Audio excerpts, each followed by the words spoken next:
आज मैं जहाँ पे भी हूँ वो लोगों के सहारे पे हूँ। हर मोड़ पे कहीं ना कहीं कोई ना कोई मदद करने आ गया। किसी ने स्कूल की फीस भर दी, किसी ने धैर्य दे दिया कि तुम अकेले नहीं हो, हम भी साथ में हैं। किसी ने कुछ और सपोर्ट दे दिया, किसी ने पढ़ाई में मदद कर दी, किसी ने नौकरी में बढ़ावा दिया। और यही लोगों के सहारे पे हम यहाँ तक पहुँच पाए हैं।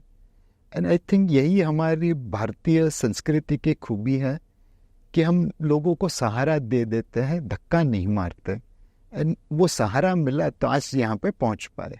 क्या यही कारण है कि आप एक बहुत ही हम्बल इंसान, और ये मैं अपनी आपके मेरी अब जान पहचान 30 साल की है, और यहाँ कहीं ऐसे क्रू है हमारा जो 30 साल की उम्र तक का भी नहीं है, तो एक बहुत ही हम्बल किस्म के आप इंसान है। क्या ये इसका कारण ये है कि आपने स्ट्रगल देखा है? विवेक भाई, पुराना कर्जा ही चुका रहे हैं, तो ऐसा नहीं है कि एरोगेंस नहीं आया। आया। बहुत बार आया, और भगवान ने इतनी जोर से गिराया कि फिर कभी एरोगेंस लाने की हिम्मत नहीं हुई।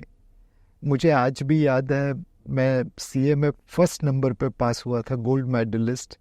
आईसीआईसीआई में जॉब मिली, हवा में चल के गया था। और वहाँ पे मेरे कलीग्स देखे जो मुझसे बहुत ज़्यादा स्मार्ट थे, और उन्होंने मतलब कभी भी एरोगेंस नहीं दिखाई। तो पहले दिन ही पता चल गया कि एरोगेंस रख के कोई मतलब नहीं है। आप भले सीए गोल्ड मेडलिस्ट हो, बट यहाँ पे आपसे बहुत आगे के लोग हैं। I studied in Gujarati medium, college में इंग्लिश मीडियम में पढ़ाई तो कर ली, बट बोलने में डर लगता था। जब आईसीआईसीआई में आया, काफ़ी हद तक क्लाइंट्स के साथ अंग्रेजी में बोलना पड़ता था। हमारा एक जॉइंट वेंचर भी बना था जेपी मॉर्गन के साथ, वहाँ पे तो अंग्रेजी में ही बात करनी थी। बट वो डर तभी गया जब मेरे बॉस ने मुझे एक ही लेटर 20 बार लिखवाया। तो ये सब चीज़ों सिखाती गई कि अभिमान मत करिए। फिर मार्केट में पैसा मैनेज करने के लिए आए।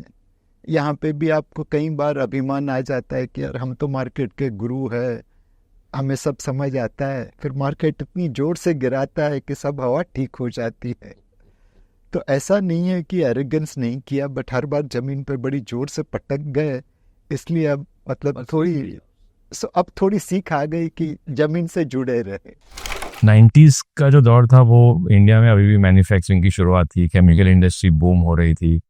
Father was in a shipping company and he used to see that industry doing very well, and which is why he said you should become a chemical engineer. So I said ठीक है, if you are saying तो कर लेंगे। और खुद का तो ऐसा कोई सोच था नहीं, खुद की ऐसी इंडिपेंडेंट थिंकिंग भी नहीं थी, independent thinking. So I finish chemical engineering, I worked for almost a year, and the longest stint as a chemical engineer was in a chemical factory in New Navi Mumbai, which was almost 2.5 hours away. तो सुबह 4 बजे उठ के वहाँ जाना पड़ता था, और it was like a huge chemical factory. यहाँ पे दूर दूर तक सिर्फ पाइपलाइंस थी, और डैशबोर्ड से जहाँ पे you press few buttons to see dashboard पे सब ठीक चल रहा है कि नहीं, but no human interaction. So that was not very exciting in the first 6-8 months. And to run away from that, you keep trying to do other things, right? So in that 1 year, not many people would know. Today, if I give you my CV, you will laugh that I would have changed 25 jobs in 12 months. क्या बात कर? 2 days, 7 days, 15 days. कहीं पे chemical salesman बन के काम किया. फिर I worked in the laundry of Indian hotels. So ताज में जब भी जाता हूँ, again I have my memories. I was working in the laundry, washing the linen as a chemical engineer, because chemical engineers had a role here ले कि कैसे आप boilers में से स्टीम ठीक से निकल रही है, कैसे वो जो कंपोजिशन होना चाहिए of soap and water is fine. तो again in hindsight great memories, today I can say great memories. बस पैसा बन गया तो you can romanticize that life, but tough phase. So to run away from that, how do you run away from engineering कि नया क्या चल रहा है, एमबीए का ट्रेंड था, तो let's try MBA. And again मिल गया एमबीए में admission in a college in Mumbai, NMIMS, Gujarati quota. वो नहीं होता तो शायद नहीं मिलता। So I don't want to take full credit for myself, but again the setup give me a chance to get there. And after I finish my MBA, I got a job in markets.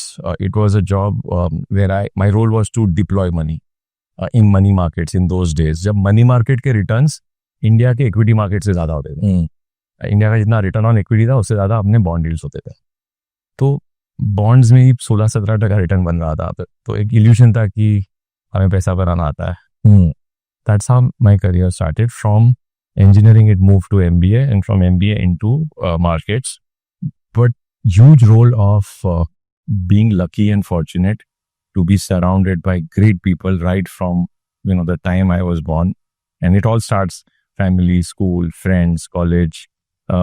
Your first job, the first learnings that you get in your first job, the peers or the friends that you make and their operating ideology, and over time. So I think it's a combination of a lot of good fortune and the learnings from various people around me.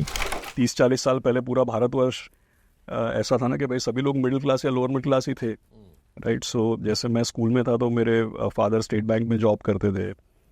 फिर 1989 में एक accident में उनका निधन हो गया जब मैं से 13 इयर्स का था.